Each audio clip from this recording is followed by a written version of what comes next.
At Our Lady of Guadalupe Food Bank, America's newest bishop carries out one of the church's oldest missions, feeding the hungry. Bishop Brennan has already traveled to farm fields on the eastern edge of his 23-county diocese, to Portsmouth on the Ohio River, to parishes in Appalachia and the suburbs of Franklin County. It's been just a really rich experience. Bishop Brennan sees his mission as spreading his message that Christ is alive.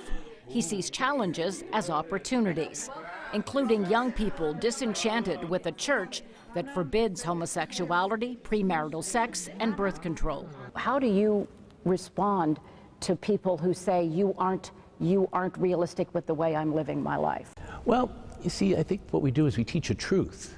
The church teaches the truth that's eternal. And so that truth is good news. That's a big part of Pope Francis's letter to the youth, to the young people.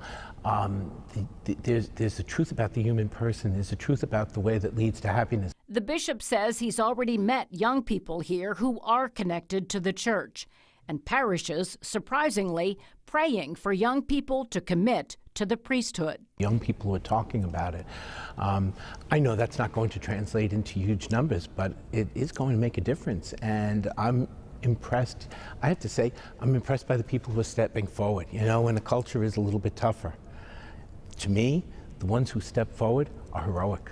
Heroic in the face of the inescapable priest-child abuse scandal that has Catholics questioning their church. Essentially, people were being told, our reputation is more important than your children. How do you move forward knowing that that's the image right now that is hovering over this church? A very important point to make, I'm glad you brought it up, because it's very important to say that the whole experience of the sexual abuse of children and minors, that's an awful, awful reality. It's a sin, it's a crime. I can't come up with enough adjectives to express my disgust. It's something we have to deal with. Bishop Brennan says he is committed to helping the church heal and reaching out a hand of reconciliation to the victims. And as the church approaches its holiest week, it's the message of Christ alive. Christus vivit, the message that the Lord Jesus is alive, that he brings hope and strength, that he brings joy and new life, that God has come to walk the journey with us and continues to walk the journey with us.